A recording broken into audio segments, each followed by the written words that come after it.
தேரிலாடும் தோரணமா இல்லை கச்சேரி ரசிகர்கள் கேட்கும் மோகனமா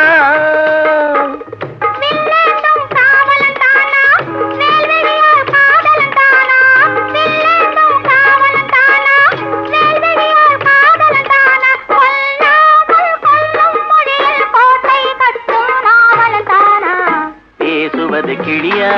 இல்லை பெண்ணரசி மொழியா கோயில் கொண்ட சிலையா